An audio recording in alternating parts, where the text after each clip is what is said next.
আমরা বেশ কয়েকদিন এখানে একসাথে ছিলাম একটা দিনের নিষ্পত আল্লাহর মেহরবান আল্লাহ তারা নিশ্চয়ই আমাদেরকে ইনশাআল্লাহ তার পাঠিয়ে দেবেন যাওয়ার ফেরার সময় যখন আমরা সবাই তার সামান গোটায় সফর শেষে ব্যাগটা সব ঠিকঠাক করে তোমার আসল সামান গোটানো কে কি সামান নিয়ে যাচ্ছি আমার সামনের পথের জন্য এই ব্যাপারে কিছু মুজাকারা করলে ভালো দ্বিমত বসা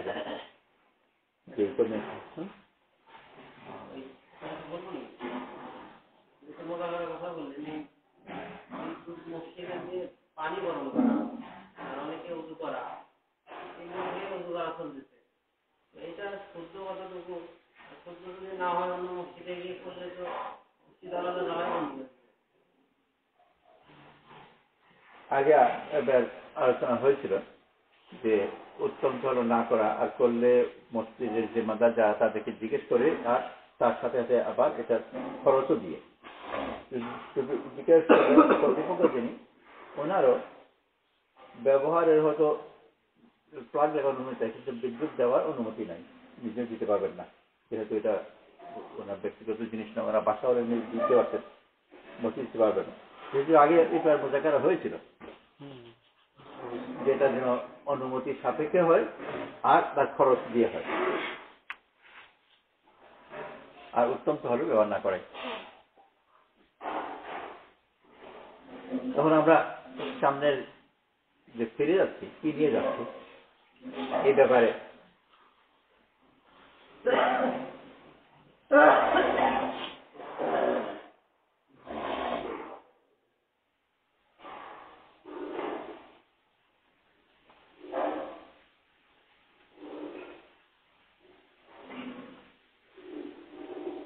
সামনের সিদ্ধান্ত কি সেখানে দিনের ব্যাপারে তো তাকে আমি কি মানুষের দুনিয়া ব্যাপার পরিকল্পনা থাকে সিদ্ধান্ত থাকে আর ওটাকে সামনে রেখে চলে আর দিনের পথে আসে এই জন্যে যে আমার সামনে যেন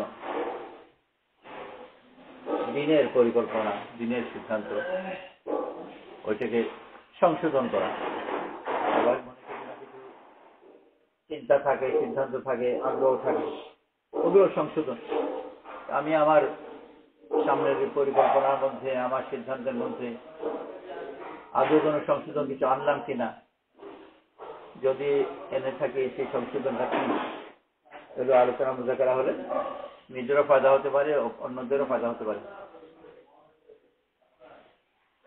কিন্তু এইটাই কি নিয়ে যাচ্ছে দুনিয়া মানুষ বাজারে যায় জিনিস নিয়ে আসে দিনের বাজারে যায় আমার নিয়ে যাবে আমার এটাই তার মূলত তার সিদ্ধান্ত পরিকল্পনা সামনে কি করব কি ভাবছি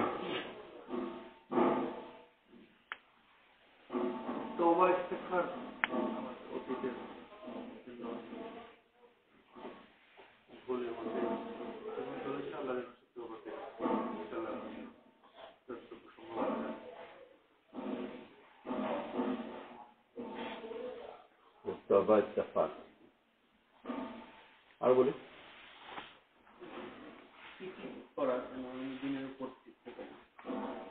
আপনি যদি বিস্তারিত বলো হালত সবসময় বিভিন্ন ধরনের আছে ভারতকে সামনে রেখে নতুন ভাবে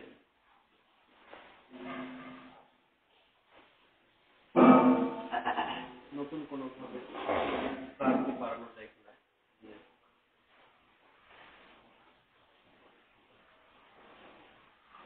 আমার নিজেকে ইন্সপিরালি না ভাবা কারণ আমি আমলি ভাবে নিজেকে ভাবতে পারি আমার সমস্ত কাজগুলো যদি একক ব্যক্তিকেন্দ্রিক না হয় আদর্শ হতে পারি মডেল হতে পারি কারণ এদিকে দৃষ্টি রেখে চোখানোর সাথে চলা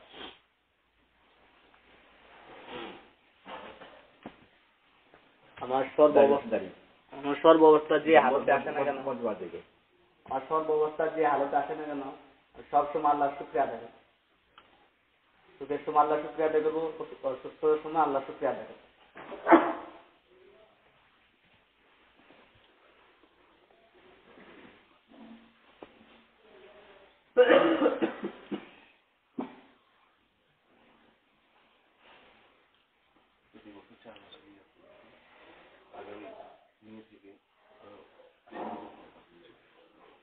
আলমারি থেকে আল্লাহ তাআলা যে দিন দিয়েছিলেন, মেহনত দিয়েছেন, যেন এটা জিন্দিগিতে বাস্তবায়ন করতে পারে, নিজের প্রতিজ্ঞাবদ্ধ হয়, নিজের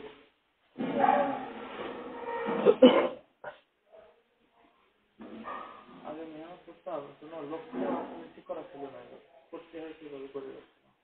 আসলে এখন এসে বুঝতাম একটা উপর দিকে চলতেছে, উপর দিকে চলার চেষ্টা, এটা আসলে বুঝতে একটু বিস্তারিত বলুন যে লক্ষ্যটা কি, এই কথাটা। লক্ষ্যটা আসলে আমি মেহনত করতেছি একটা কাজ, যে কোনো কাজ করতেছি আমি আল্লাহ তাআলার জন্য লক্ষ্য করতেছি, যেটা আমার লক্ষ্য ছিল না।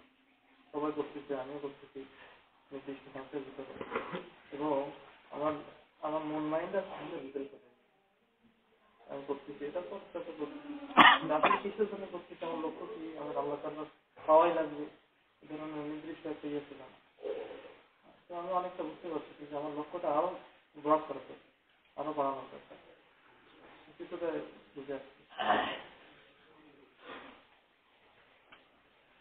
থেকে দিলের ইচ্ছা শুদ্ধ হয়ে যাওয়া, এটা এই নিয়তকে সামনে রেখে মেহনত করা। তাদের জন্য হয় যেমন আগে বলছিলেন যে চলতেছে মুসলমান রাস্তায়, আর যদি চিন্তা করি যে কারণের বাড়িতে পৌঁছাবো, তো প্রেশারের বাড়তে থাকবে। এই জন্য আমরা যদি দিন মেহনত করছি, তো আমাদের যদি ইচ্ছা আকাঙ্ক্ষা যদি ওরকমই থাকে, তাহলে প্রেশারের বাড়তে থাকবে। এই জন্য আমাদের ইচ্ছা আমাদের শুদ্ধ হয়ে যায়। আর দ্বিতীয়ত যে আমার দুনিয়া থেকে আমার দিলকে পাক করে নেয়, ওটা ফিরাই নিয়ে আসা, আমার আমার দিলে দুনিয়াতে না থাকে, এই ব্যাপারে লক্ষ্য রেখে চলার চেষ্টা করবো।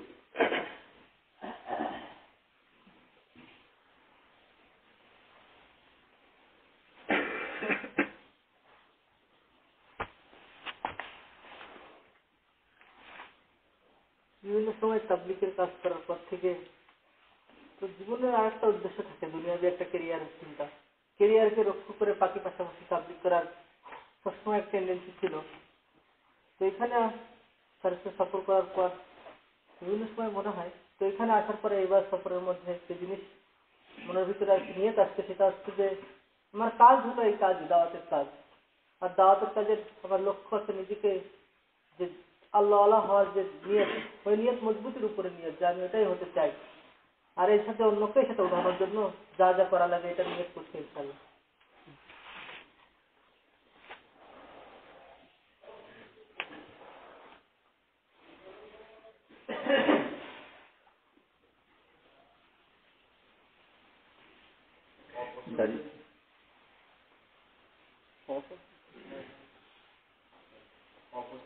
অপছন্দনীয় হালত হইলেও মানে মনে মনে সবরাত সকলের নিয়োগ করা।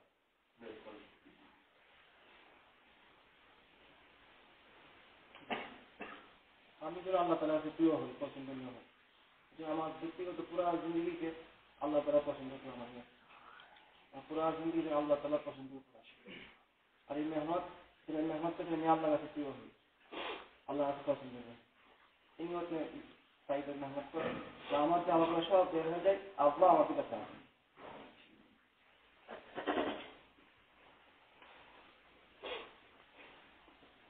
আমি মনে নতুন তো সফর করার আগে একটা চিন্তা ছিল যে আমি দিনেও করবো দুনিয়াও করবো, কিন্তু সাড়ে মজমা এসে বুঝলাম আসলে দিন উদ্দেশ্য না, দুনিয়া উদ্দেশ্য না, দিনটাই উদ্দেশ্য। আর আগে ধরা উচিত যে দিন কি, দিন হলে দুনিয়া চলে আসবে। আসলে এই নোটাই করলাম যে আসলে দিনে কাজে একে ধুলে দুনিয়াটাও চলে আসবে। যদি না আসে দিন রাতে সফর করতে হবে। দিল এই পৃথিবীর বিভিন্ন জায়গায় আটকে রয়েছে, এটা থেকে সরে যাতে জীবনে সবর শকর ইস্তেগফার আর শুদ্ধ নিয়ত যেটা আছে, এটা এই সফরে আমার মনে হচ্ছে যে এটা আসলে খুব জরুরি। বিভিন্ন জায়গায় মন আটকে আছে, ওইটা যেন শুধু। আর এর জন্য আমি সিদ্ধান্ত নিচ্ছি মোটামুটি ভাবে এইরকম যে মেহনতে আল্লাহ রাস্তায় সময় বেশি বেশি বাড়ানো আর আল্লাহ তো এই দুইটা যেন বেশি হয়। এর জন্য তো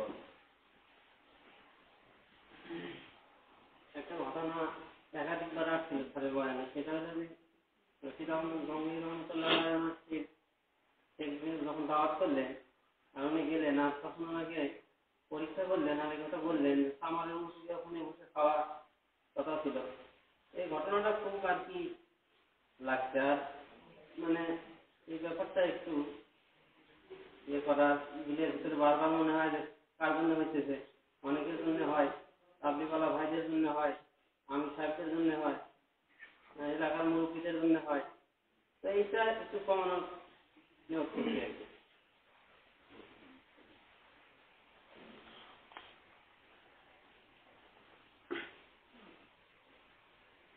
আল্লাহ তাআলার কাছে প্রিয় হওয়ার জন্য সাহাবীদের জিন্দেগিকে সাথে নিজের জিন্দেগি মিলানোর জন্য চেষ্টা ছিল।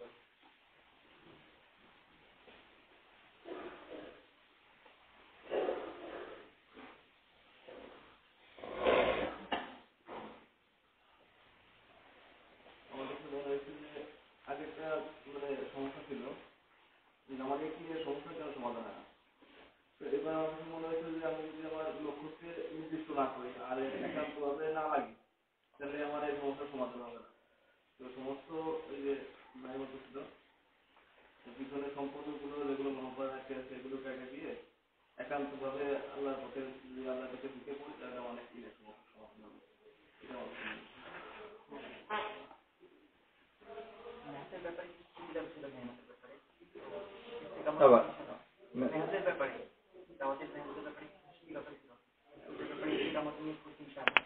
তারপর দুনিয়াতে কিছু গেল মান সম্মান এগুলো বা কিছু পাওয়া না পাওয়া এই ব্যাপারে আর এই ক্লাসের ব্যাপারটা মাথায় আসছে যে ক্লাসের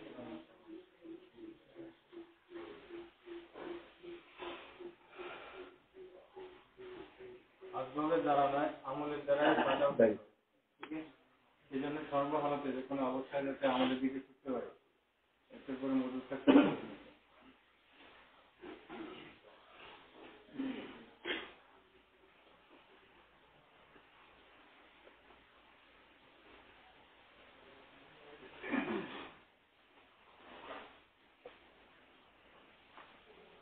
লাইনে একটা কাজ করতাম, ওইটা সম্পর্কে বিলাসিতা চলেছিল, ইচ্ছা করছিল ওই কাজটা করবো না, অন্য কোনো উপায়ে।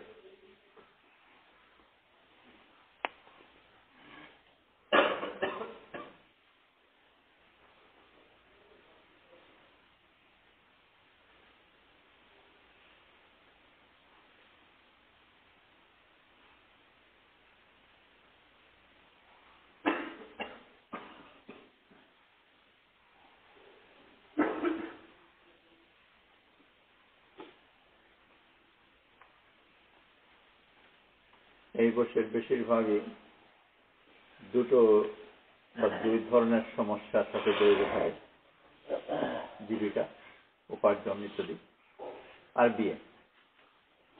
আর এই দুটোর সাথেই পরিবার, এক পরিবার একাধিক পরিবার জড়িত। তাদের নানান প্রস্তাব, নানান দাবি, আর তার নিজ পক্ষ থেকে এই দাবি প্রস্তাবগুলোকে পুরো করার ব্যাপারে অসুবিধা। তো এই দুটো সমস্যা খুব বাস্তব প্রতিদিন আসতে থাকে।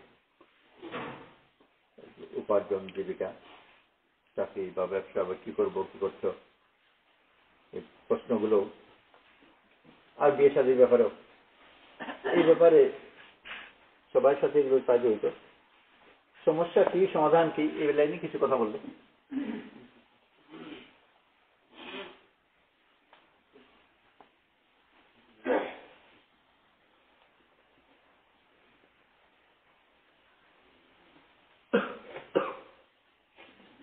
বুঝিনি। বেশিরভাগ ছাত্ররা যখন মোটামুটি ভাবে পড়াশোনা শেষ হয় বা ছাত্র না হয় মোটামুটি এই বয়সে যখন আসে, তো তার সামনে জীবিকার একটা তাগিদ থাকে, উপার্জন করতে হবে, বাস্তব প্রয়োজন, ভাত চাই, কাপড় চাই, ঘর চাই, সেই প্রয়োজন, এবং এই প্রয়োজন এর সাথে জড়িত আবার পরিবারগুলো আছে, মা বাপ, অভিভাবক, তারাও চায়। আর এগুলো যেভাবে চায় সেইভাবে দেখে আবার সামনে এসে পড়ে যায় না। আর অনেকগুলো শুদ্ধ নয়, শুদ্ধ অশুদ্ধ প্রশ্ন আছে।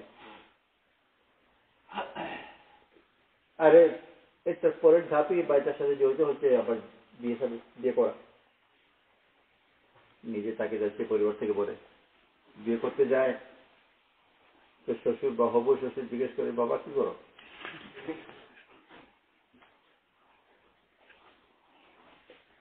তো এই জাতীয় সমস্যা দুটোই, সমস্যা কি সমাধান কি দুটোই একসাথে।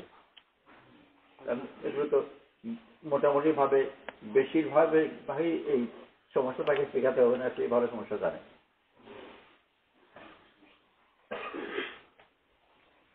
বুঝতে পারছি?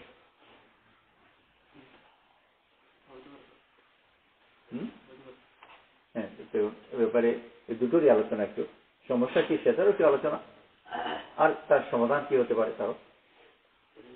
নিজেকে যত কমে চলতে পারা যায় তত অভ্যস্ত করার নষ্ট করা আল্লাহ রাস্তায় একটা খুব ভালো শিক্ষা।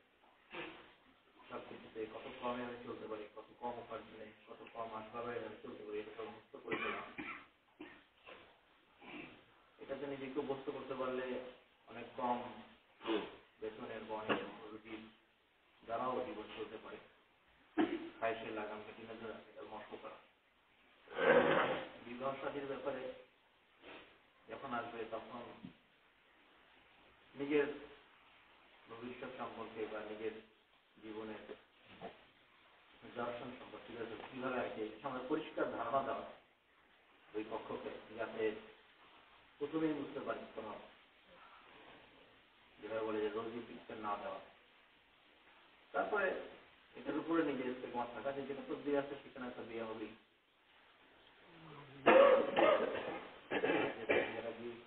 করে ফেলছি তাদের বোঝানো যাদের করা যায় আল্লাহ কাছে দোয়া করতে থাকে পথে আমার নিজের চেষ্টা মেহনতের সাথে তো আল্লাহ তাআলার কাছে দোয়ার মধ্যে শক্তি, দোয়ার মধ্যে মন, দোয়ার মধ্যে ঠান্ডাকে দিতে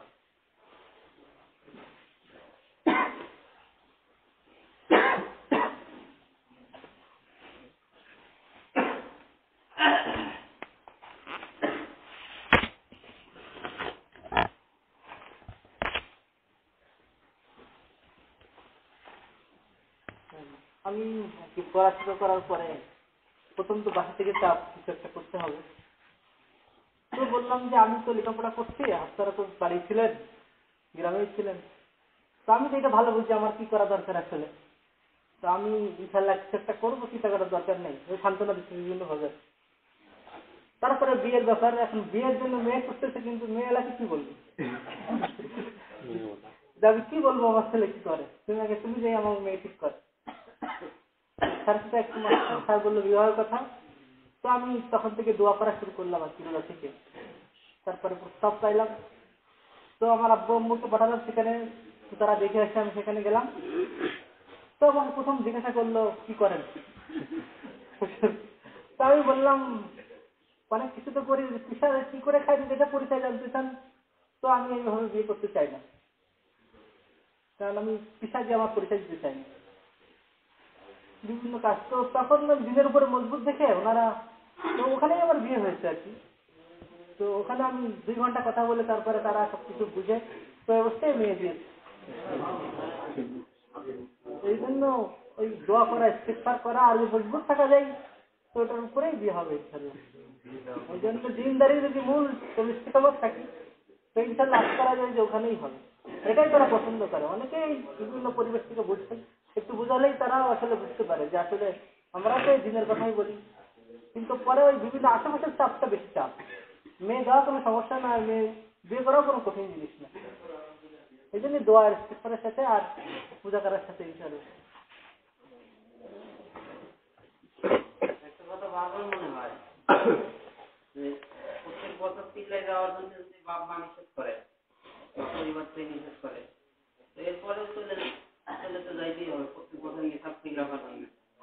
কিন্তু আমি চাকরির ব্যাপারে বাপ মা একটা চাকরি চাইতেছে, ভালো একটা চাকরি করছে, কিংবা ভালো চাকরি পাওয়ার পরে দিয়ে আমাদের পছন্দ মতো, তো দেখা যায় যে হালাল করতে গেলে ওইভাবে হয় না, ভালো চাকরি হয়তো মেলে না। আর যে কাজ আমি করলাম হয়তো কমজোর কাজ করলাম, কেউ রিক্সা চালাইল, তো বাপ মা তো এতে সন্তুষ্ট হয় না। হ্যাঁ, যখন সে রিক্সা চালাইলো তখন বিয়েও একটা করে ফেললো।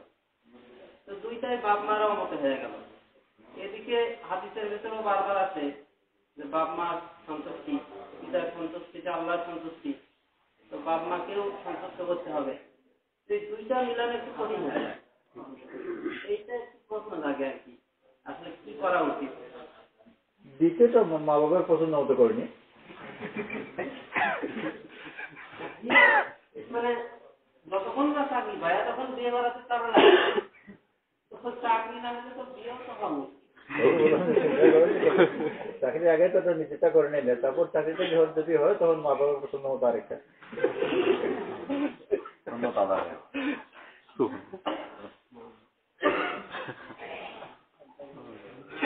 ছাত্র আমাদেরকে বোঝানো হয় যে পড়াশোনা ঠিকঠাক, সাবজেক্ট টুকটাক বা পড়াশোনায় তবলিগ। আমরা যারা মেহনতের নিয়োগ করছি তাদেরকে এইটাই বেশি বলা হয়, একটু খুশির সাথে করা দরকার। যখন একটু কম পড়াশোনা বা মেহনত একটু বেশি হয়, পড়াশোনা কম বেশি যেটা মেহনত যখন একটু বেশি হয় তখন আশেপাশ থেকে বিভিন্ন লোকে বলে থাকে যে একটু খুশির সাথে করা। কথাগুলো এমন সব লোক বলে যারা তবলিগের দিক থেকে ইঞ্জিনিয়ারিং পড়াশোনা আছে, তারা এইসব কথা বলছে। তো এইগুলো একটা সমস্যা আমাদের, তখন একটা দ্বিধা চলে আসে। নাম শুনতে চাই না, কিন্তু যে বললে পড়াশোনা ঠিকঠাক আর তবলিগ টুকটাক কথাটা আগে শুনেছি, এটা কি তুমি নিজে এমন লোকের কাছে শুনেছো নাকি যাদেরকে মুরব্বী স্তরে রাখা যায়? আমার ওই চিল্লা জামাতের আমি তখন একটা কিরকম বসে কিরকম বসে অনেক পুরনো ছোটবেলা থেকে আর ঢাকাতে হিসেবে শুনেছি অনেক। প্রাক্তনের ছাত্রদের যুগ উঠেছিল ওইখানেই আলোচনা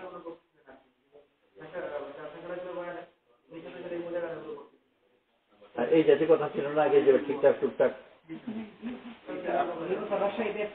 এবং এখানে ওই অনেক মুরব্বীরা বলছে যে আমাদের বলে যেতে বলছেন এই কথা, যেহেতু পড়াশোনা ঠিকঠাক পড়াশোনা করলে কথা প্রায় কুফরি, একেবারে কুফরের ফতোয়া তো দেওয়া যাবে না, কিন্তু কুফরের ধারে কাছে।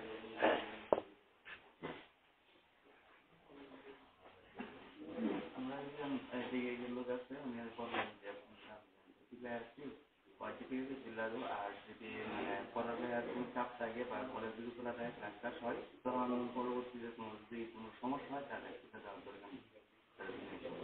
ওগুলো ঠিক আছে, তুমি গুছিয়ে ক্লাস বাদ দিয়ে যাবে না, গুছিয়ে যাবে, এটা একটু তাৎক্ষণিক পদক্ষেপ দিতে হয়। কিন্তু এটা ওই পড়াশোনা ঠিকঠাক আর তবলিগ টুকটাক ক্ষেত্রে একেবারে মৌলিক নীতি জাতীয় কথা, ওটার মধ্যে আর তুমি যে কথা বলছো এটার মধ্যে অনেক পার্থক্য। কথা স্যার মোটামুটি এরকম পরিচালিত যে তোমার পড়াশোনাটাই তোমার একটা বড় ধরনের তাবলিগ। এই কথা একেবারে মিথ্যে কথা। সান্ত্বনা জীবনের জন্য কখনো একটু যাতে একটু নিরাশ না হয়ে যায়, ভয় না পেয়ে একটা হালকা কথা বলে দিতে পারে, কিন্তু যে এটাই তবলিগ এটা একেবারেই ভুল কথা। আমি বললাম কুফরের কাছে।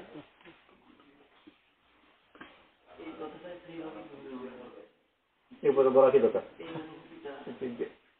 যে কথা অশুদ্ধ ওই কথা সই হবে গ্রহণ করে। দুনিয়ার কাজ মূলত পড়াশোনাটা তো জীবিকাকে সামনে, উপার্জনকে সামনে। উপার্জন বা উপার্জনের উপলক্ষ কোনটাই জীবনের লক্ষ্য হতে পারে না, আর মূল দিনে তো লক্ষ্য হতে পারে না। আল্লাহ তাআলা উপার্জনের জন্য পাঠিয়েছেন ইবাদতের জন্য। উপার্জনের প্রয়োজন হয়, প্রয়োজন অস্বীকার করা যায়, কিন্তু প্রয়োজনকে তার লক্ষ্য বানানো আর এই কথা গিয়ে লক্ষ্য হয়ে যায়। প্রয়োজন স্বীকার তো অস্বীকার করবার নেই, উপার্জন তো করতে হবে, প্রয়োজন মধ্যে আবারও করেছেন, কিন্তু এইটাই আমার লক্ষ্য, ওই কথা একেবারে ভিন্ন কথা হবে। আর যেভাবে এই যে বলা হয় যে এটাই তবলিগ ইত্যাদি, এটাকে প্রায় লক্ষ্য পর্যায়ে নিয়ে যায়। লক্ষ্য যখন তাবলিগ যখন করে, তাবলিগের আগে যখন ছিল তখন তো পড়াশোনা করতো না। তাবলিগ আসার পরে যে তার কি পায় পড়াশোনার প্রতি, তার যে পড়াশোনা তার 3 গুণ সে পড়াশোনা শুরু করে, কারণ এটা অনেক কাজে দিচ্ছে।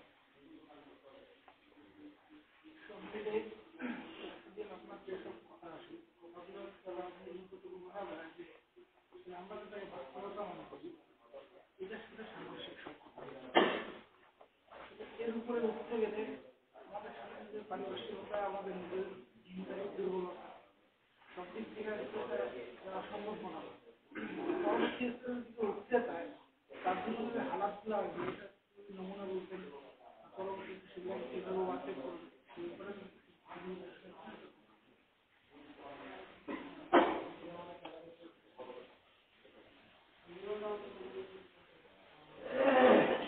এটা তো কিছু বলা যায় না, প্রত্যেকের অবস্থা ভিন্ন, তাকে খুঁজে বের করতে হবে।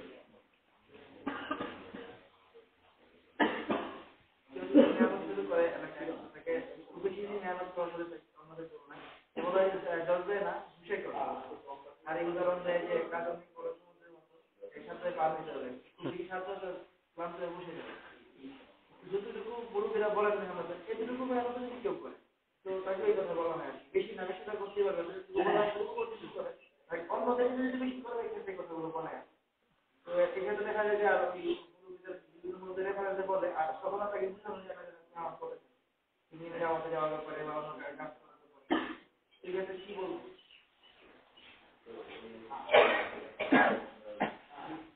জোশ আর হুশ কথাটা একেবারে যে অশুদ্ধতা নয়, তারটা বিভিন্ন ক্ষেত্রে কথা শুদ্ধ হলো তখনই যখন এক হুকুম আদায় করতে গিয়ে তার চেয়ে বড় হুকুমের উপর আঘাত পড়ে। তাহাজ্জুদ পড়ল, যার জন্য তাহাজ্জুদ পড়লে ফজর নামাজ কাজা হয় বা হওয়ার সম্ভাবনা আছে, তার জন্য এই কথা প্রযোজ্য ও যেন তাহাজ্জুদ ছাড়ে তার ফজর জন্য নিশ্চিত রাখে। ওই অর্থে এই কথা শুদ্ধ যে আমি ভালো আমল ওয়াজিব হতে পারে, সুন্নত হতে পারে, মুস্তাহাব হতে পারে, কিন্তু ওইটা করতে গিয়ে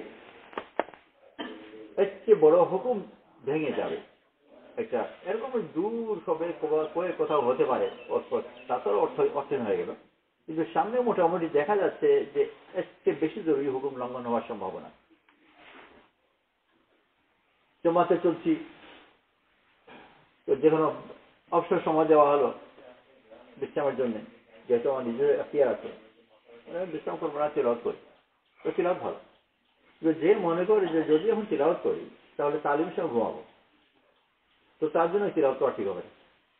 আর যদি এটা মোটে হয় ঠিক আছে এখন তিলাওয়াত করবে, তালিমের সময় পুরোপুরি জেগে থাকবো, তাহলে আবার ঠিক আছে। যে তাহাজ্জুদ পড়া তো সবার জন্যই তার দিন, কিন্তু এরপরেও যে তাহাজ্জুদ পড়লে তার ফজর নামাজ ছুটে যাওয়ার সম্ভাবনা, ওর জন্য তাহাজ্জুদ না পড়াই ভালো। এই অর্থে এই কথার একটা অর্থ আছে দেশের সাথে, কিন্তু আমরা যেমন যেমন দুনিয়া রক্ষা করবার জন্য ওখানে অর্থ দুনিয়া রক্ষা করে ওই মাত্রায় যে মাত্রায় আমার দুনিয়ার কাজের সাথে দিনও জড়িত।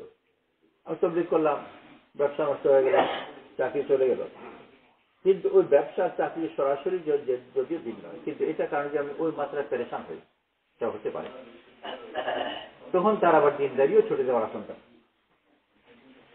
আর রাসূল সাল্লাল্লাহু আলাইহি ওয়াসাল্লাম যেসব দোয়া করেছেন তার মধ্যে এই দোয়া করেছেন যে আল্লাহ আমাকে এমন প্রাচুর্য থেকে আমাকে রক্ষা করো যেটা আমাকে বিদ্রোহী বানায়, আর এমন অভাব থেকেও রক্ষা করো যেটা আমাকে সব ভুলিয়ে দেয়। মানুষ যদি বেশি অভাবের মধ্যে পড়ে, তো সে তার অভাব তার সবকিছু ভুলিয়ে দেয়, ওটার মধ্যে পেরেশান হয়ে যে না আমাদের খেয়াল আছে না অন্য কোনো আমলের খেয়াল আছে। আর এই জিনিস প্রাচুর্যের কারণে হতে পারে, দুই ধরনের, অভাবে অস্থির হয়ে পেরেশান হয়, সব দিন ছেড়ে দেয়, আর প্রাচুর্যে বিদ্রোহী হয়ে দিন ছেড়ে দেয়, তো সবই হতে পারে। তো ওইটা কিছু খেয়াল রাখতে হবে, কিন্তু এটাকে অতিরিক্ত না নিয়ে যাওয়া যে তাহলে এখন দিনই ছেড়ে দিই যাতে আমি খুশির উপর থাকি। আর যদি কাজের মধ্যে সে অলসতা করে, তো কাজ করে কাজ ছেড়ে দেওয়ার যত সম্ভাবনা তাকে বহুত বেশি সম্ভাবনা না করে ছেড়ে দেওয়া, না করে ছেড়ে দেওয়া তো এখনই ছেড়ে দিই, ভবিষ্যতে ছুটে যাবে সেই ভয়ে এখনই ছেড়ে দিই। আমি নিজে এরকম লোক পেয়েছি মৃত্যুর ভয়ে আত্মহত্যা করেছি। আমার পরিচিত ছিল, একসাথে বেশ কিছুটা ঘনিষ্ঠতা ছিল, আত্মহত্যা করতে কিছুদিন পর অর্থাৎ করতো, কিন্তু শেষ পর্যন্ত আবার মৃত হয়ে যেত। আর মৃত্যু তার নিজের শেষ মতো না আসলে মানুষ মনে করে যে মরে যাওয়া তো সহজ, ইচ্ছা করলেই হলো। শেষ মতো না থাকলেও মরতে পারবে না, যত চেষ্টা করো। তো সে যেগুলো চেষ্টা যেগুলো করেছে ওগুলো মিস হওয়ার মতো নয়। চিন্তাও হয়েছে, 3 বার মিস হয়েছে। ওর সমস্যা ছিল, যেহেতু বেশ সহিষ্ণুতা ছিল, আলাপ করতাম, সমস্যা ছিল মৃত্যুর ভয়। তো মৃত্যুর ভয়ে আত্মহত্যা করা, ওরকম কাজ ছুটে যাবে ইস্তেকামতের জন্য এখনই ছাড়ি, যদি এখন বেশি করি তাহলে ইস্তেকামত থাকবে না, অত উত্তম যে এখনই ছেড়ে দিই, এটা তো কোনো যুক্তিগত হবে না।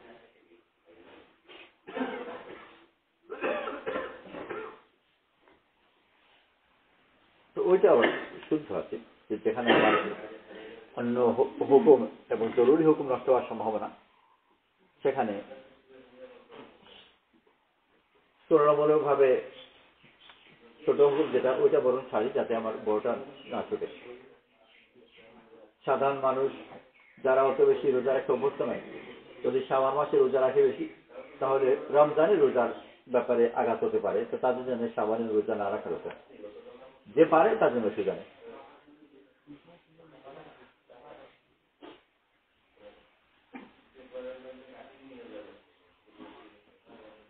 বলতেছিলাম যে উপার্জন করে এবং দাওয়াত তারিখ একটু আলোচনা করলে একটু ফায়দা আমাদের ফায়দা ঠিক আছে।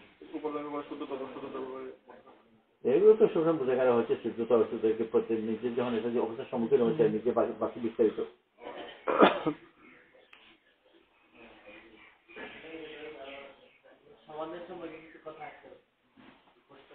নিজেই বের করতে হবে। অমৌখিক কথা তো তোমার মধ্যে হামেশাই চলে, আর এটা যদি উমো কথা বলে শুনলাম আচ্ছা, ওই উমো কথাগুলো হচ্ছে এখন ওইটা প্রয়োগ তো প্রত্যেকে তার নিজ অবস্থায় প্রয়োগ করবে, আর একজনের অবস্থা আরেকজনের মতো নয়।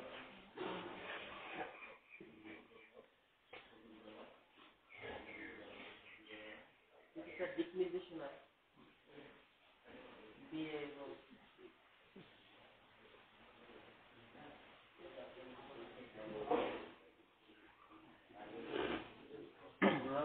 যখন তার ওই পড়াশোনা শেষ করে বাকি উপার্জনের বিষয়ে প্রবেশ করতে চায়, তখন প্রথম সাধারণত বাধা বিঘ্নগুলো পরিবার থেকে, আত্মীয় স্বজনের কাছ থেকে বেশি আসে। এমনকি যদি আত্মীয় স্বজনটা মানে তাবলীগের সাথে জড়িত থাকে, তারপরেও একেবারে দিন আমার কাছে যেতে চায় পরিপূর্ণভাবে, ওইভাবে যদি আমি চলতে চাই তাহলে পরিবারের দিক থেকে বেশি বাধা বিঘ্ন আসে। আমার মানে যে বিষয়ে খেয়াল রাখছিলেন সেটা আমার ব্যক্তিগত খেয়াল হচ্ছে যে বাবা মা বিয়ে শাদী এবং উপার্জনের ব্যাপারে যখন দিনের পথে আমি থাকার চেষ্টা করি, তখন যে বাধা বিঘ্নগুলো এগুলো প্রেরণার উপায় একটা হতে পারে যে যদি কেউ কোরবানি করে আর বাবা মা থেকে, বা যদি যে অবস্থায় আমাকে বাবা মা দিনের উপর চলতে বাধা সৃষ্টি করছে, তখন আল্লাহ তাআলার হুকুম ওইখানে কার্যকরী।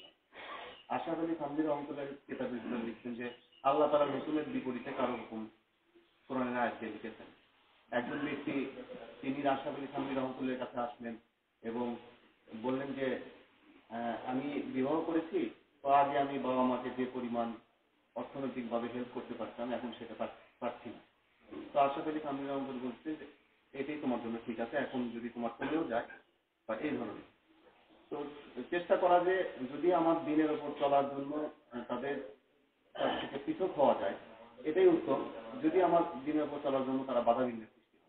তো ওইটা যদি প্রথমে হওয়া যায় তাহলে বাকি বিয়ে শাদী বা পরবর্তী জীবনগুলো, আর যেই জায়গায় মানুষের বিশেষ করে জন্মস্থান থাকে বা ওই সার্কেলগুলো থাকে, ওইখান থেকে যদি কিছু পৃথক না হওয়া যায় তাহলে দিনের জন্য শিথিলতা আসাটা স্বাভাবিক, এরকমই আসে। যদি ওই ইয়েটা করা যায় তাহলে অন্যান্য জিনিসগুলো সব এর সাথে সংযুক্ত, সহজ, যদিও কোরবানি হয় কিন্তু সাথী ভাই এলাকায় আড়াইঘাটা একটা সাথী, উনি বলেন যে দুনিয়া ছাড়া শুদ্ধ না। যদি কারো 3 লাখ টাকা একটা গাড়ি থাকে আর সেই গাড়ি পরে যদি সে মার্সিডিজের গাড়ি পায়, ওই 3 লাখ টাকা গাড়ি ছাড়া লাগে না, এমনি ছেড়ে যাবে। কারণ যদি তার যে মাস্টার ছিল, মাস্টারকে যদি বলতে যায় ওটা আল্লাহকে পাওয়া, তখন ওইগুলো এমনি ছেড়ে যাবে, দুনিয়া এমনি ছেড়ে যাবে, ছাড়া লাগবে। দুনিয়া ছাড়া শুদ্ধ না। বিয়ে শাদীর ব্যাপারে আমার একটা একটা ঘটনা জানা আছে, এই মজমার আশা করি সবার উপকার হবে ইনশাআল্লাহ। মানুষের আজকে আল্লাহ বলছেন ওই যে জানা নাই আমার যে পবিত্র ব্যক্তির জন্য পবিত্রা দিবি এবং খুবই যে খারাপ তার জন্য খারাপ। আলহামদুলিল্লাহ তাকওয়া পরহেজগারি এর দ্বারা মানুষ যে একটা স্তরে পৌঁছে, এটার অনেক জিনিস বাস্তবে যারা আমল করে, বিশেষ করে স্যারের আলহামদুলিল্লাহ আমরা এরকম বয়ান শুনছি অনেক আগে থেকে শুনি, স্যারের কথাগুলো আমল করে আলহামদুলিল্লাহ বাস্তব অনেক কিছুই আল্লাহ তাআলা দেখাচ্ছে। এখানে আলহামদুলিল্লাহ মজমার মধ্যে যারা আছি তারা ছাড়ছি যে জিনিসটা আল্লাহ বারবার যে জিনিসটা বারবার বলতেছেন সেটা ছাড়ো, ছাড়ার পরে যে জিনিস মুসা আলাইহিস সালামের যে ঘটনা, লাঠি ছাড়ার পরে যে ঘটনাগুলো ঘটলো, মানে এই জিনিসগুলো যে বাস্তব, এটা চোখে আমরাই আমাদের সবার সামনে আছে আলহামদুলিল্লাহ কম বেশি সবার। তো একটা ঘটনা অনেকদিন আগে, তার বিয়ের আগে মাসুদ রহমতের মধ্যে এই ঘটনা বুজুর্গের নাম মনে নাই। তো উনি অত্যন্ত পরিষ্কার একটা নওজোয়ান যুবক ছেলে, সে এরকম রাস্তায় যাইতে যাইতে ছোট্ট একটা ব্যাগ পাইছে। তো ব্যাগের মধ্যে এরকম স্বর্ণালঙ্কার আছে, হীরা মানিক মুক্তা জহরত অনেক দামি দামি মেয়েদের স্বর্ণালঙ্কার বানানো আছে। তো ওই জিনিসটা সে ব্যাগটা পাইছে, খোলার পরে দেখে যে এখানে এরকম কোনো এরকম মেয়েদের আছে স্বর্ণালঙ্কার আছে। সেই সঙ্গে সঙ্গে সে খুব পেরেশান, যার হারাইছে সে অত্যন্ত পেরেশান আছে, সে মসজিদে আসে। মানুষ যে কোনো বিপদে পড়লে মসজিদে আসে, মসজিদে এসে আল্লাহ তাআলার কাছে নামাজ পড়ে দোয়া করতে, আল্লাহ এটার যে মালিক আছে এই মালিককে তুমি মেহরবানি করে এরকম ইয়ে করে দাও, আমার সঙ্গে মোলাকাত করে দাও। তো দোয়া করতেছে, ওই যে হারাইছেন উনিও আল্লাহ মসজিদে এসেছে আল্লাহ তাআলার কাছে দোয়া করতে, আল্লাহ তুমি। পরবর্তীতে যাই হোক ওটা মিট হয়েছে তাদের দুজনের মধ্যে। মিট হওয়ার পরে খুব খুশি হয়েছে মুরব্বী, একজন বুজুর্গ আল্লাহওয়ালা মুরব্বী, ওনার এরকম জিনিসগুলা। তো এখন সে মিট হয়েছে, দেওয়ার পরে কিছু তাকে হাদিয়া দিতে চাইছে, ওখান থেকে কোনো একটা অলঙ্কার তাকে হাদিয়া দিতে চাইছে। না না, আমি আপনার কাছে কেন দিচ্ছি, তা বলো তো আমি আল্লাহ তাআলার কাছে নিব। তো সে পুরা এখন কোনো বদলা নেন না, একেবারে ইয়ে অবস্থায় এখন তাকে দিয়ে দিচ্ছে। পরবর্তীতে ওই বুজুর্গ নিজের বাড়িতে গেছে, বাড়িতে গিয়ে নিজের মেয়েদের সঙ্গে খুব আলোচনা করতে, মোজাকারা করছে। হ্যাঁ, এত সুন্দর নওজোয়ান, এত সুন্দর একটা যুবক, আর সে এরকম ভাবে এরকম তাকওয়া পরহেজগারি তার মধ্যে এগুলো দেখলাম। হ্যাঁ, আমার যদি এরকম একটা জামাই হতো। নিজেদের মধ্যে খুব, তার 3টা মেয়েদের জন্য এরকম সে বাড়িতে প্রায় আলোচনা। পরবর্তীতে এই যুবক ছেলে একদিন এরকম সমুদ্রের পথে যাইতে হঠাৎ এরকম ডুবে গেছে, জাহাজ ডুবে গেছে। তারপরে সে এরকম ভাসতে ভাসতে অজ্ঞান হয়ে গেছে, ভাসতে ভাসতে ভাসতে একটা তীরে নিয়ে গেছে, একটা দ্বীপ। ওই দ্বীপে গিয়া ওই এলাকার লোকজন তাকে দেখতে, অজ্ঞান সুন্দর ফুটে নওজোয়ান ছেলে, তাকে তাকে ইয়েতে নিয়ে এসে তাকে সেবা শুশ্রূষা করতে, সেবা শুশ্রূষা করার পরে তাকে এরকম সুস্থ হয়ে গেছে। তো সে আলহামদুলিল্লাহ খুব ভালো একজন আলেম ছিল, কেরাতের খুব সুন্দর তার কণ্ঠ। এলাকার লোকজন বলল যে আমাদের এলাকার মসজিদের ইমাম সাহেব বানাবে। আলহামদুলিল্লাহ এলাকার মসজিদ ইমাম সাহেব বলেন, মুসলিমদের সঙ্গে খুব ভালো সম্পৃক্ততা। তো বললেন যে হুজুর আপনি এত ভালো, তার সঙ্গে এত আচার আচরণ খুব ভালো, খুশি হয়ে গেছে। তো বলছে যে আমাদের এখানে একটা এরকম অসহায় একটা ফ্যামিলি আছে, তার বাবা নাই, কিছুদিন আগে বাবা ইন্তেকাল করছে। তো সেখানে যদি আপনি এরকম তার 3টা মেয়ে আছে, যাকে পছন্দ হয় আপনাকে যদি বিয়ে করতেন তাদেরও একটু ভালো হতো, আমাদেরও একটা স্থায়ী এবং ভালো জামাই দিতে হবে।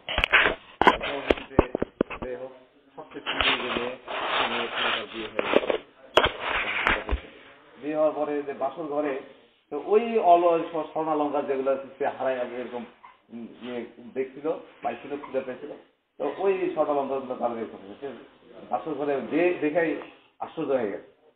পরবর্তীতে যাই হোক স্বামীকে বলছি কি ব্যাপার আপনি এরকম করতেছেন, বলছে যে আমাকে তো সেই ঘটনা সেইটা কোথায় পেলাইছে। তখন বললো যে এরকম ওই মেয়ে পুরা ঘটনাটা এরকম এখানে বললে, ছেলেও পুরা ঘটনা বললো। পরবর্তীতে আলহামদুলিল্লাহ তো আল্লাহ তাআলার কাছে বদলা শুধু স্বর্ণালঙ্কারের একটা কানের দুল বা নাকের ফুল বা যেটাই হোক তা হার পাইতো, কিন্তু যে জিনিসটা সে ব্যবহার করবে যে পুরা তাকে সহ আল্লাহ তাআলা তাকে হাতিয়ে দেবে। এই জন্য আমরা যদি তাকওয়া পরহেজগারি, দুনিয়া একবার বেনিয়াজ, কারোর সঙ্গে বলছে কোনো তাওয়াল্লুক নাই, শুধুমাত্র তাআল্লুকে মা আল্লাহ, আল্লাহ তাআলা আমাদের জন্য যদি কোনো জিনিস হয়ে থাকে ভাই আল্লাহ তাআলা আমাদেরকে অবশ্যই এরকম বদলা দিবেন। আমি যেমন হব তেমনই এরকম আল্লাহ তাআলা আমাকে এরকম বদলা দিবেন।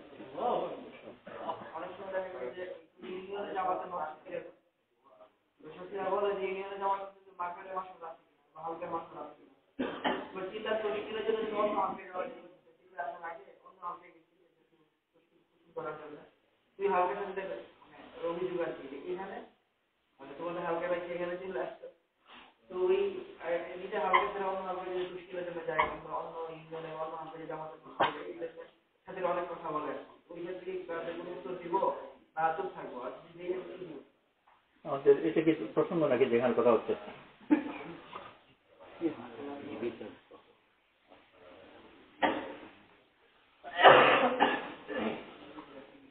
আমাদের বিশেষ করে যারা ছাত্র আছে এরকম ভাবে আমাদের ফ্যামিলিগত সমস্যা মেহনত করতে গেলে ব্যবসা চাকরি অথবা মানে যাদের বিয়ে সাথে আছে তো এরকম ভাবে যদি আমরা এরকম ভাবে দিনের মেহনতকে মজবুতির সাথে করতে থাকি দিনের মেহনতের মধ্যে মজবুতি আনি আর এরকম ভাবে আল্লাহ তাআলার কাছে নিজের ফ্যামিলির জন্য বেশি দোয়া করতে থাকি তাহলে এটা আমাদের জন্য মনে হয় সহজ হয়ে যায়।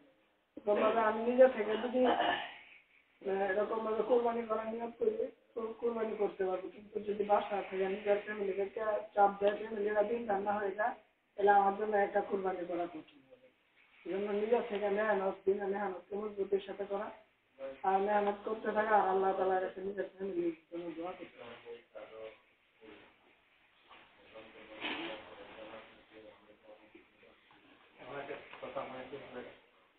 এরকম তাকওয়া পরহেজগারির জন্য এরকম ঘটনায় বা বিভিন্ন জায়গায় কোরবানির সাথে আল্লাহর কাছ থেকে বিভিন্ন সময় আল্লাহ তাআলার গায়েবী মদদ দেখা যায়, কিন্তু বোধহয় ওইটাকে সামনে রেখে ওইটার কোনো আকাঙ্ক্ষা দিলের মধ্যে না থাকে রাতের দাবি বা একমাত্র আল্লাহ করে থাকবে এটা আসলে আলহামদুলিল্লাহ, যে ওইটার আকাঙ্ক্ষা মনের মধ্যে থাকলে এটা বোধহয় ঠিক শুদ্ধ কিনা। ওই তাকওয়াটা 2 নম্বরে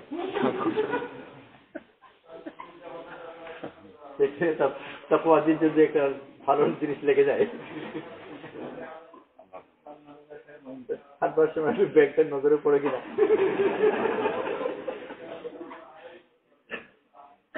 আল্লাহ তাআলা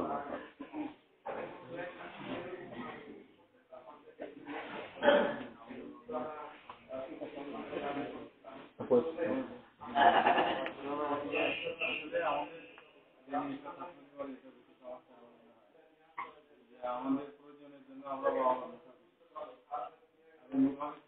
কারণে তাদেরকে আমাদের বেশি তাদের প্রতি গুণার কারণে আমাদের বেশি তাদের কথা শুনতে হয়। ডিসিশনের ক্ষেত্রে অনেক বিষয় তাদেরকে আমাদের মানতে হয়। এই জন্য আমার মনে হয় যে কেউ যদি সুযোগ পায় ছাত্র জীবন থেকে তার মোটামুটি তার পজিশন থেকে যে কোনো কাজের মাধ্যমে তার সুযোগগুলো প্রয়োজনগুলো আস্তে আস্তে নিজে মেটানো শেখে, আমার বাবা মার কাছ থেকে বিষয়গুলো আস্তে আস্তে নিজেকে মেটানো শেখে, পরবর্তীতে এই ডিসিশনগুলো নেওয়া তার জন্য সুবিধা হয়। তিনি যে করতে পারতেছে নিজে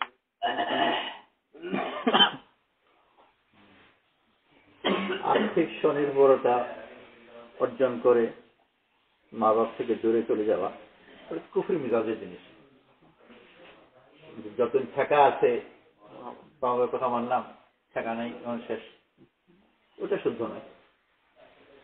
বরং ঠেকা থাকুক আর না থাকুক সন্তান তো সন্তান, তাদের সাথে ভালো সম্পর্ক রাখা। আর যে কথা কোন দিনের সাংঘর্ষিক ওই কথা তো মানা করার অবস্থা নয়। এরকম যেহেতু ঢাকায় আছে তারপর তো মেনে নিই, ওই দৃষ্টিভঙ্গি শুদ্ধ নয়। আমার প্রয়োজনের মেটাবো সেটা আলাদা কথা, পারলে মা বাবাকে সাহায্য করবো যেখানে অভাবী পরিবার, সেটা করা দরকার। কিন্তু এই জন্য নয় যে তার কাছে আমি ঠেকায় না থাকি বা তার বাধ্যতা আমি বাধ্য না হই, সেই দৃষ্টি মা বাবা তাদের বাধ্য থাকবই, দিনকে নষ্ট না করে। আমাদের এই উপার্জনের বিষয় এবং বিয়ে শাদীর বিষয় দুটোই সহজ হয়ে যাবে যদি লোকে কি বলে ওইটা থেকে নিজেকে বাঁচাতে পারে। বড় পেরেশান হয় যে কিছু কাজকর্ম পাচ্ছি না বলে কাজকর্ম পাচ্ছি না, আসলে ঠিক ব্যাপারটা না। আসলে এমন কাজকর্ম পাচ্ছি না যেটা একটু বুক খুলে বলতে পারি, বা কম পক্ষে বলতে গেলে ছোট না হয়, দুটোর পর্যন্ত থাকতে পারি। তাও না, ওই যে কথা বলছে যে ছোটখাটো কাজ পেলাম, কাজ করছি, এত সন্তুষ্ট না, জবের দরকার। জব তো পাওয়া মুশকিল, সমস্যা ওই জায়গায়। যদি আমি ওইটা ছাড়তে পারি যে লোকে আমার সম্বন্ধে কি ধারণা করছে, আমার উপর থেকে বলছেন, তবে সহজ। আমার খাবার সমস্যা এর মোকাবেলায় ছোট। খাওয়া যদি তো ঠেলাগায় ছেড়ে খাওয়া যায়, কিন্তু সমস্যা হবে যে লোকে কি বলছে। সুন্দর বলেন, এখন তো খুবই মাজুর হয়ে গেছেন আজকাল প্রিন্সিপাল আব্দুল রব সাহেব, আগে দেখে গেছেন একেবারে বিছানায়। তো উনি বলছিলেন আমার রাজশাহীতে বলতে কাগজের শোনাচ্ছিলেন, প্রথম যখন তিনচিলায় গেলেন, তো তিনচিলা সম্পর্কিত সফরের মধ্যে বিছানা তো এক্সাম থেকে আগে যাওয়ার সময় মাথায় বিছানা নিয়েই, এটাই সহজ। তো তিনচিলা পরে যখন ফিরে আসছেন আর নিজের বাড়িতে যাচ্ছেন, নিজের বাড়ি যাওয়ার সময় আগে শ্বশুর বাড়ি যেতে হয় তখন স্টেশন যখন নামলেন, যে নামলে স্টেশন নামে ওই তারপর যেতে হয়, আর পরে গ্রামের শ্বশুর বাড়ি, তারপর ওনাদের বাড়ি। ওই স্টেশন নামে এখন তিনচিলা পরে হঠাৎ মনে হলো যে মাথা থেকে কাঁধেই শুরু, তো কাঁধে করে নিয়ে কিছুক্ষণ গেলেন। যখন শ্বশুর বাড়ি আরো একটু কাছে এলো, তখন মনে হলো যে হাতে ঝুলিয়েই সুবিধা। এতদিন ছিল মাথায় সুবিধা, আর শ্বশুর বাড়ি দেখে এখন মনে হয় যে হাতেই সুবিধা। তো ওই যে লোকে দেখবে আমার কি ভাববে, এটাই হলো আমাদের আসল সমস্যা, প্রিপারেশন করে। ওখান থেকে এদিকে ছুটতে পারলে, ঢাকায় আমি সাক্ষাৎ করতে পারিনি, তিনি আরেকজন আমাকে বলছে আমার আগ্রহ ছিল সাক্ষাৎ করার, দেওবন্দ থেকে পারে, ভালো আলো। বেশ কিছুদিন ঢাকায় রিক্সা চালাবে, মাত্র চাকরি পাচ্ছেন। আমি তো জানিছি যে বলবো সে বললো যে এখন তো মানে মাথাগুলোতে তো শিক্ষার প্রচুর চাহিদা আছে, আর বিশেষ দেওবন্দের যদি খুব বেশি ভালো কিছু না হয়, দেওবন্দের নামেই মোটামুটি পেয়ে যাওয়া যায়, কিন্তু রিক্সা চালানো এটাই ওরা বেশি পছন্দ। কিছুদিন পরে আমরা যাওয়া যখন খুঁজে নিলাম, তখন না এখন আর রিক্সা চালান না, মানে পরিশ্রম, এখন ওই রিক্সা রিপেয়ারিং এর কাজ করে। একজন আলিম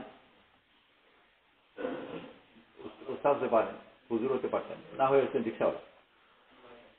তো যদি কেউ দিনের খাতিরে নিজেকে মানুষের নজরে তুচ্ছর ব্যাপারে ব্যবহার হতে পারে, তো তার রুহানি অনেকগুলো ঘাটি একসাথে পার হয়ে যায়।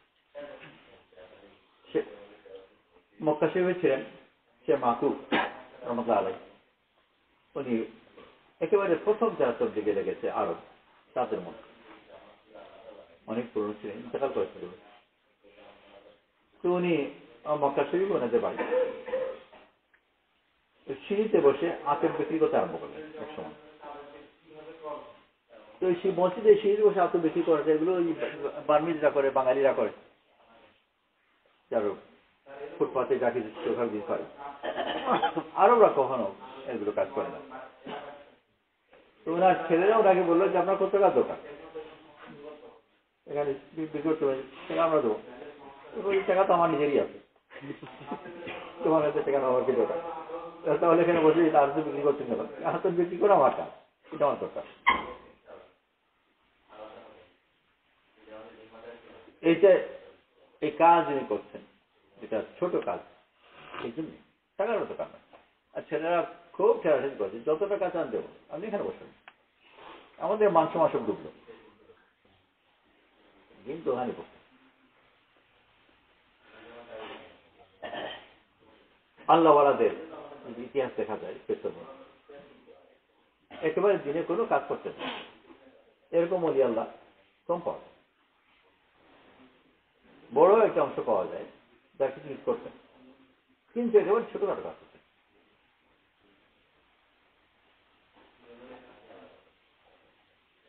কক্সবাজার কোনো সাথী আছেন, অনেক কিছু কম্বিনেশন, মুক্তিযোদ্ধা, আলিম, উস্তাদ, ব্যবসায়ী। আলিম সম্ভবত শেষ বন্ধু দেবনটাও করেছে, বেশি করেছে মুক্তিযুদ্ধ এগুলো সব করার পরে। আর তবলিগ বেশ পুরনো, মানে খেলাফত সম্ভবত আছে। তার বাড়িতে গেছিলাম, ওখানে খাওয়া দাওয়া হচ্ছিল।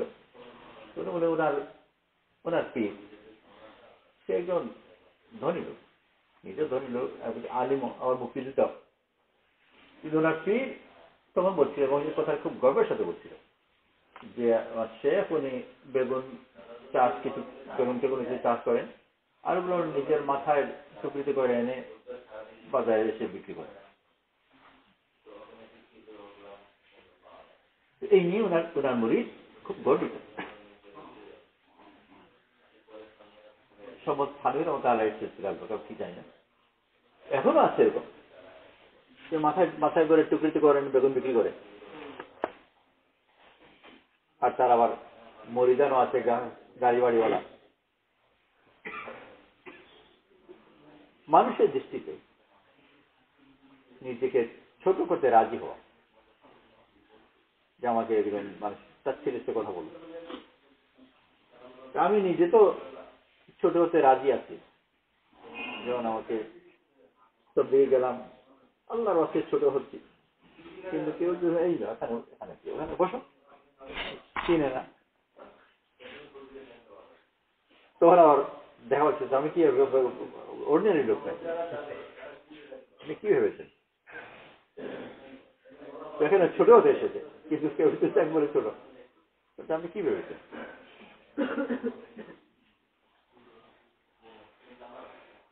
আসলে এটা খুব সহজ জিনিস নয়, কিন্তু যদি চেষ্টা করেন আল্লাহ তাআলা অত কঠিনও করেন।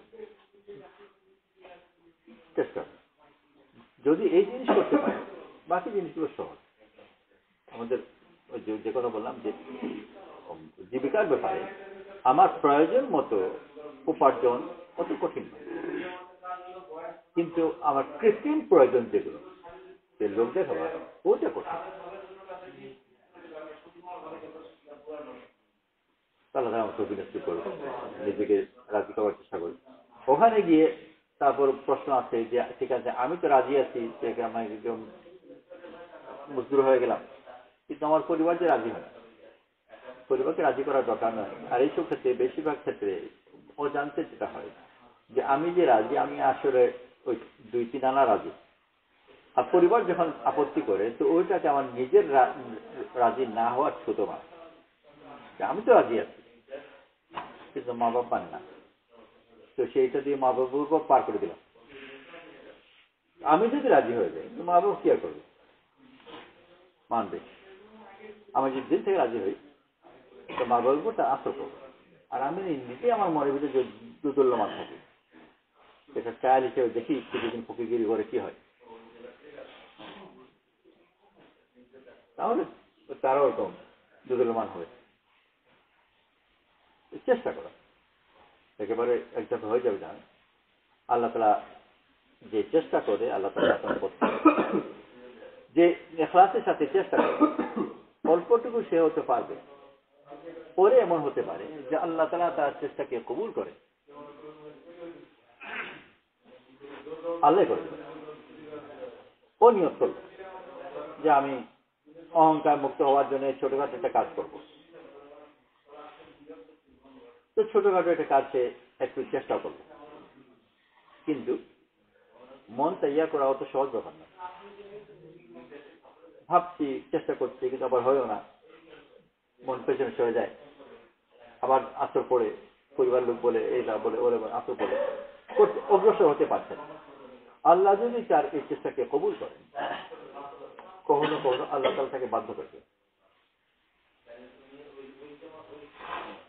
সে মজবুর হয় ওরকম জিনিস মধ্যে পড়ে যাবে। আমি একজনকে জানি ব্যাংকে চাকরি করতেন, ছাড়বেন অনেকটাই করতেন। হঠাৎ আরেকজন এই কোন ঝামেলার কারণে ওর চাকরি চলে গেছে। তো নিজে ছাড়তে পারছিল না, কিন্তু হয়তো আল্লাহ তার নিয়তকে কবুল করেছেন, তো ছাড়তে পারেনি, চাকরি চলে গেছে। চাকরি নেই, খুব পরেশানি তো হবে, আসবে। তো ওরকম আমি ছোটখাটো কিছু এটা করবার জন্য নিয়ত করছি, কিন্তু করতে পারছি না। এমন হতে পারে যে আমার খোদা আমাকে বাধ্য করে। ওই অবস্থা যদি হয়, তো পেরেশান না হওয়া, অস্থির না হওয়া, বরং শুরু করা যে আমি এটা চাচ্ছিলাম, আমি পারছিলাম না, আল্লাহ সাহায্য করে। যেরকম মুসা আলাইহিস সালাম সাহায্য করলেন, লাঠি ফেলে দিলেন, কিন্তু মন থেকে ছোড়াবার জন্য আল্লাহ তাআলা থেকে সাবধান দিলেন। অনেক সময় নেক কাজে আল্লাহ বাধ্য করে।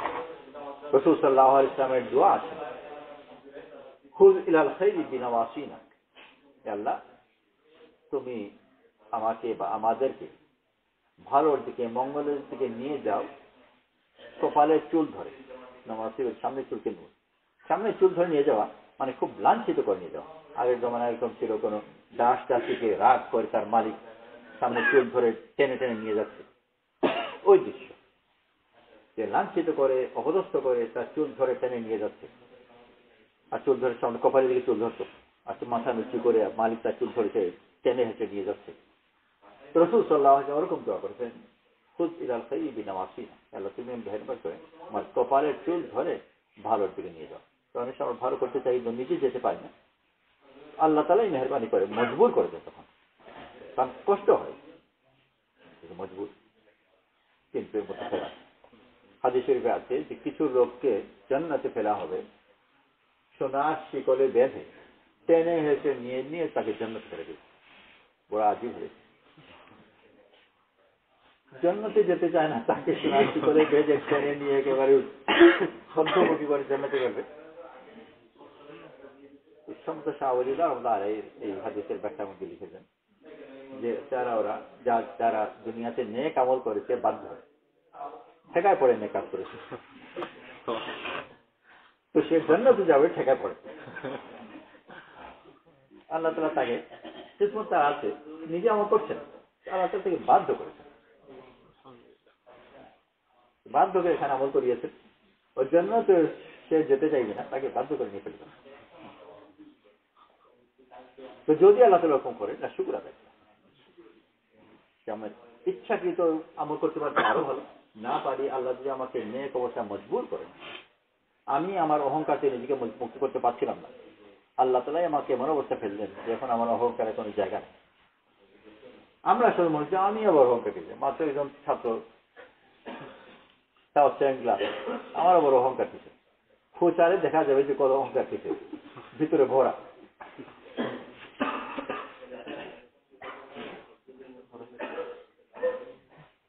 ওইটাই বাধা দেবে, তাহলে তা কবুল করুন। কি হবে সব আস্তে আস্তে হবে, আগে